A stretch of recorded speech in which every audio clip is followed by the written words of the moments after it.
Release the power of the Holy Ghost. ಸಹಾಯ ಮಾಡಿಕೊಡು ಕರ್ತನೆ. ನಿಮಗೆ ಸ್ತೋತ್ರ ರಾಜ.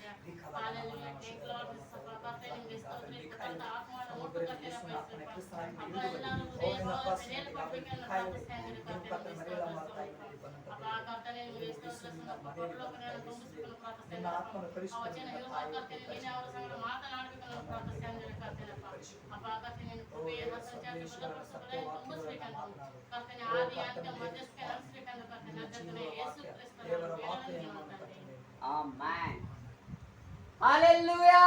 Hallelujah. Praise the Lord. Praise the Lord. ಎಷ್ಟೊಂದು ಸಂತೋಷವಾಗಿದ್ದೀರಿ ದೇವರ ವಾಕ್ಯವನ್ನ ಕೇಳಲಿಕ್ಕೆ. ಎಲ್ಲರೂ ಸಂತೋಷದ ದೇವರ ವಾಕ್ಯಕ್ಕೆ ಒಂದು ದೇವರ ಚಪ್ಪಾಳೆಯೊಂದಿಗೆ ದೇವರನ್ನ ಸ್ವಾಗತ ಮಾಡಿಕೊಳ್ಳೋಣ.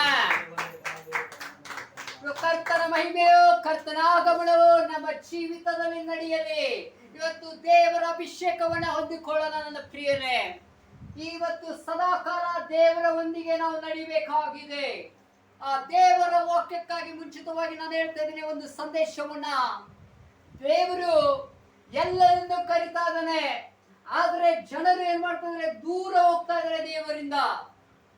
ದೇವರಿಂದ ದೂರ ಏಕೆ ಹೋಗ್ತಾ ಇದಾರೆ ಅಂದ್ರೆ, ಲೋಕದ ಆಸೆ ಆಗಲಿ, ಕಣ್ಣಿನ ಆಸೆ ಆಗಲಿ, ಬಾಳಗಂಡಿನ ಡಂಬ ಆಗಲಿ, ಶರೀರದ ಆಸೆ ಆಗಲಿ, ಈ ಆಸೆಗಳನ್ನ ದೇವರು ನಿಂದ ದೂರ ಆಗ್ತಾ ಇದ್ದಾರೆ ಮನುಷ್ಯರು.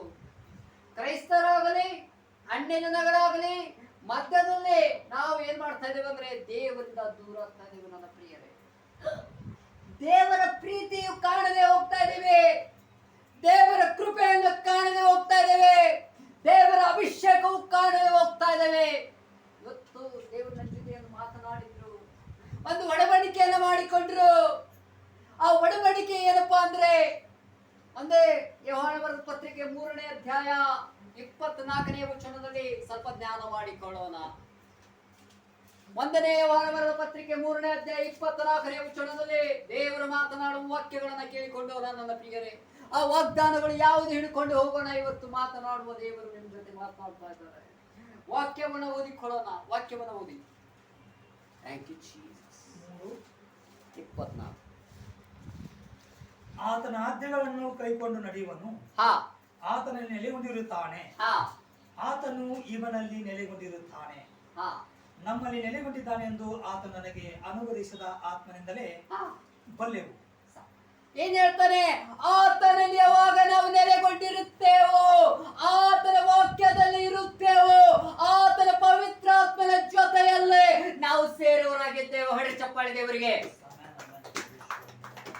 ಆ ಪವಿತ್ರಾತ್ಮನು ನನ್ನನ್ನ ನಿನ್ನನ್ನ ನಡೆಸುವ ಆತನಾಗಿದ್ದಾನೆ. ಆತನ ಕೃಪೆಯಲ್ಲಿ ನಾವು ನಿಲ್ಲುವರಾಗಿದ್ದೇವೆ. ಹಲ್ಲೆಲೂಯಾ. Praise the lord. ಯಾಕಂದ್ರೆ ಆತನ ಕೃಪೆ ಇಲ್ಲದೆ ನಾವು ಬದುಕಲಿಕ್ಕೆ ಸಾಧ್ಯವಿಲ್ಲ. ನಾವೇನ್ ಮಾಡ್ತಾ ಇದೀವಿ ಅಂದ್ರೆ ಆರಾಧನೆ ಮಾಡ್ತಾ ಇದ್ದೇವೆ, ಪ್ರಾರ್ಥನೆ ಮಾಡ್ತಾ ಇದ್ದೇವೆ, ಎಲ್ಲ ಈ ಲೋಕದ ವಿಚಾರಗಳನ್ನ ನಮ್ಮಲ್ಲಿ ತುಂಬಿಕೊಂಡಿದೆ ನನ್ನ ಪ್ರಿಯರೇ. ಈ ಲೋಕದಿಂದ ಹೊರಗೆ ಬರ್ತಾ ಇಲ್ಲ. ಬರ್ತಾ ಇದ್ದೇವಾ? ಈ ಲೋಕದಿಂದ ನಾವು ಹೊರಗೆ ಬರ್ತಾ ಇಲ್ಲ. ತಂದೆಯ ಪ್ರೀತಿ ಯೋಹಾನ 10ನೇ ಅಧ್ಯಾಯ 30ನೇ ವಚನದಲ್ಲಿ ದೇವರ ವಾಕ್ಯ ಹೇಳ್ತದೆ, ತಂದೆಯ ಪ್ರೀತಿ ಅವನಲ್ಲಿತ್ತು. ಓದಿ. ನಾವು ತಂದೆಯ ಒಂದಾಗಿದ್ದೇವೆ. ಮುಂದೆ ಯಹೂದ್ಯರ ಆತನನ್ನು ಹೊಡೆದು ಕೊಲ್ಲಬೇಕೆಂದು ತಿರುಗಿ ಕಲ್ಲುಗಳನ್ನು ತೆಗೆದುಕೊಂಡು ಬರಲು ಏಸಾವರನ್ನು ತಂದೆಯೇ ಕಡೆಯಿಂದ ಅನೇಕ ಒಳ್ಳೆ ಕ್ರಿಯೆಗಳನ್ನು ನಿಮಗೆ ತೋರಿಸಿದನು. ಏನ್ ಹೇಳ್ತಾನೆ? ತಂದೆ ನಾವು ಒಂದಾಗಿದ್ದೇವೆ. ಆ ದೇವರ ವಾಕ್ಯವು ನೀವು ಒಂದಾಗಿರ್ಬೇಕು. ಹೊಡಿ ಚಪ್ಪಾಳೆ ದೇವರಿಗೆ. ಏನಾಗ ಚಪ್ಪಾಳೆ ಹೊಡೆಯಕಾಗೋದು? ಚಪ್ಪಾಳೆ ತೋರಿಸಲ್ಲ. ಬರೀ ಒಬ್ಬಂದ ಸೌಂಡ್ ಇಷ್ಟು ಬರ್ತಾ ಇದೆ, ನಿಮ್ ಚಪ್ಪಾಳೆ ಆವಾಜ್ ಬರ್ತಾ ಇಲ್ಲ. ಯಾಕಂದ್ರೆ ನೀವು ದೇವರ ವಾಕ್ಯದಲ್ಲಿ ಇರುವುದು ಇಷ್ಟ ಇಲ್ವಾ? ಪ್ರಾರ್ಥನೆಯಲ್ಲಿ ಇರುವುದು ಇಷ್ಟ ಇಲ್ವಾ? ದೇವರೊಂದಿಗೆ ಸಂಬಂಧ ಮಾಡ್ಲಿಕ್ಕೆ ಇಷ್ಟ ಇಲ್ವಾ? ನಮ್ಮೊಂದಿಗೆ ದೇವರಿದ್ದಾರೆ. ನಮ್ಮೊಂದಿಗೆ ಯಾರಿದ್ದಾರೆ? ಯೇಸುವಿದ್ದಾರೆ. ಹೇಳ್ರಿ, ನಮ್ಮೊಂದಿಗೆ ಯೇಸುವಿದ್ದಾರೆ. ನಮ್ಮ ಜೊತೆಗೆ ಯೇಸುವಿದ್ದಾರೆ. ನಮ್ಮನ್ನ ಕರ್ಕೊಂಡು ಹೋಗೋನು ಯೇಸು, ನಮ್ಮನ್ನ ನಡೆಸುವುದು ಯೇಸು. ಎಲ್ಲ ಕಷ್ಟಗಳು ದೂರ ಮಾಡುವವನು ನಮ್ಮ ಯೇಸುದಾರೆ ನನ್ನ ಪ್ರಿಯರೇ. Praise the Lord. ಇವತ್ತೇನಾಗಿದೆ ಅಂದ್ರೆ ನಾವು ಜೀವನವನ್ನ ಯಾವಾಗ ನೋಡ್ತಾ ಇದ್ದೇವೆ ಅಂದ್ರೆ ಕೀರ್ತನೆ 34ನೇ ಅಧ್ಯಾಯ 4ನೇ ವಚನದಲ್ಲಿ ದೇವರು ಹೇಳ್ತಾರೆ, ಆತನನ್ನು ಯಾವಾಗ ದೃಷ್ಟಿಸಿದ್ರು ಅವನು ಯಾವಾಗಲೂ ಲಜ್ಜೆಗೆಡುವುದಿಲ್ಲ, ಅವನ ಮುಖ ಪ್ರಕಾಶವಾಗಿರ್ಬೇಕು. ನಿನಗೆ ಅವಮಾನವಾಗಿದೆಯೋ, ನಿನಗೆ ನಿಂದನೆ ಆಗಿದೆಯೋ, ನಿನಗೆ ಯಾರು ಬೈದಿದ್ದಾರೋ, ನಿನ್ನನ್ನು ಅಪಮಾನ ಪಡಿಸಿದರೋ, ಆದ್ರೂ ದೇವರು ಯೆಶಾಯದಲ್ಲಿ ಹೇಳ್ತಾರೆ 61:2 ನಿನಗೆ 2ರಷ್ಟು ಅವಮಾನವನ್ನು ನನ್ನ ಬದಲಾಗಿ ಕೊಡುತ್ತೇನೆ ಅಂತ ದೇವರು ಆತನನ್ನೇ ದುಃಖಿಸುವವರು ಪ್ರಕಾಶವನ್ನು ಹೊಂದುವರು, ಅವರ ಮುಖವು ಲಜ್ಜೆಯಿಂದ ಕೆಡುವುದಿಲ್ಲ. ದೇವರಿಗೆ ಅವ್ರ ಮುಖ ಎಂದಿಗೂ ಲಜ್ಜೆ ಕೆಡುವುದಿಲ್ಲ, ಅವ್ರ ಮುಖ ಯಾವಾಗಲೂ ಪ್ರಕಾಶ ಹೊಂದೋದು. ಅವರ ಜೊತೆ ಇರುವಾಗ ಕರ್ತನ ಪ್ರೀತಿಯು ಕರ್ತನ ಆಗಮನವು ನಡ್ಕೊಂಡು ಹೋಗ್ತದೆ. ಹಲ್ಲೆಲೂಯಾ. ಯಾವಾಗಲೂ ಹೇಳ್ರಿ, ನಾವು ಈ ಲೋಕದ ವಿಚಾರಗಳು ನಮ್ಮಲ್ಲಿ ಇರಬಾರ್ದು, ಪರಲೋಕದ ವಿಚಾರಗಳು ನನ್ನಲ್ಲಿ ಇರಬೇಕು, ಪರಲೋಕದ ವಾಕ್ಯ ನನ್ನಲ್ಲಿ ಇರಬೇಕು. ದೇವ್ರೆ, ಆ ಸತ್ಯವೇದ ನನ್ನ ಕೈಯಲ್ಲಿ ಕೊಟ್ಟಿದೆ ಸ್ವಾಮಿ, ಅದು ನಿನ್ನನ್ನ ಅಪ್ಪ ನಾನು ತಿಳ್ಕೋಬೇಕು, ಅಪ್ಪ ನಿನ್ನ ರಾಜ್ಯದಲ್ಲಿ ನಾನು ಬರಬೇಕು, ನಿನ್ನ ಸಂಗಡ ಊಟ ಮಾಡಬೇಕು. ಪ್ರಕಟಣೆ ಗ್ರಂಥದಲ್ಲಿ ದೇವ್ರು ಹೇಳ್ತಾರೆ, ಹಲ್ಲೆಲೂಯಾ, ಪ್ರಕಟಣೆ 3ನೇ ಅಧ್ಯಾಯ 20ನೇ ವಚನ, ಇಗೋ ನಾನು ಬಾಗಿಲಲ್ಲಿ ನಿಂತು ತಟ್ಟುತ್ತಾ ಇದ್ದೇನೆ, ಇಗೋ ನಾನು ಬಾಗಿಲಲ್ಲಿ ನಿಂತು ತಟ್ಟುತ್ತಾ ಇದ್ದೇನೆ. ಯೇಸು ಹೇಳ್ತಾ ಇದ್ದಾರೆ ನಿಮ್ ಜೀವಿತದಲ್ಲಿ. ಹೋದ್ರಿ, Hallelujah. Thank you, Jesus. ಇಗೋ ನಾನು ಬಾಗಿಲಲ್ಲಿ ನಿಂತುಕೊಂಡು ತಟ್ಟುತ್ತಿದ್ದೇನೆ, ಯಾವನಾದರೂ ನನ್ನ ಶಬ್ದವನ್ನು ಕೇಳಿದರೆ ನಾನು ಅವನ ಒಳಗೆ ಬಂದು ಅವನ ಸಂಗಡ ಊಟ ಮಾಡಬೇಕು. ಏನ್ ಹೇಳ್ತಾನೆ? ಇಗೋ ನಿನ್ನ ಬಾಗಿಲು, ಈ ಬಾಗಿಲಲ್ಲ ನನ್ನ ಪ್ರಿಯರೇ, ಹೃದಯ ಎಂಬ ಬಾಗಿಲಲ್ಲಿ ತಡ್ತಾ ಇದ್ದಾರೆ.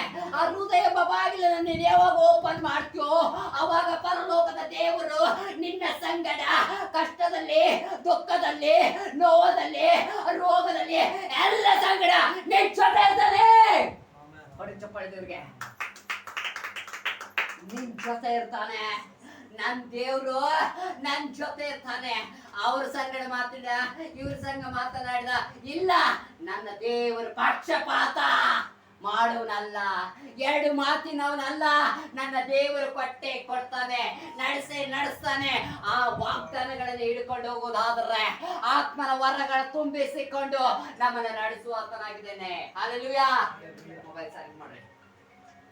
ದೇವರು ಕೊಡುವ ಆತನಾಗಿದ್ದಾನೆ, ಅವನು ನಡೆಸುವ ಆತನಾಗಿದ್ದಾನೆ. ಆತನ ಅಭಿಷೇಕದಲ್ಲಿ ನಾವು ನಡಿಬೇಕಾಗಿದೆ ನನ್ನ ಪ್ರಿಯರೇ. ಇವತ್ತು ನಾವು ಪ್ರಾರ್ಥಿಸುವಾಗ ಯಾಕಂದ್ರೆ ಸೈಲೆಂಟ್ ಮಾಡ್ರಿ, ಯಾಕಂದ್ರೆ ನಮ್ ದೇವ್ರು ಒಂದೇ ಮಾತು ಹೇಳಿದ್ರು. ಹಲ್ಲೆಲೂಯಾ.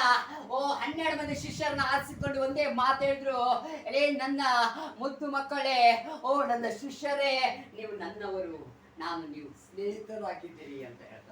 ಅದೇ ಯೋಹಾನ ಬರೆಸುವಂತೆ 14ನೇ ಅಧ್ಯಾಯ 27ನೇ ವಚನದಲ್ಲಿ ಹೇಳ್ತಾರೆ, ದೇವರು ನಾನು ಈ ಲೋಕ ಕೊಡುವ ಶಾಂತಿ ನಿಮಗೆ ಕೊಡುವುದಿಲ್ಲ, ನನ್ನಲ್ಲಿರುವ ಶಾಂತಿಯನ್ನು ನಿಮಗೆ ಬಿಟ್ಟು ಕೊಡುತ್ತೇನೆ.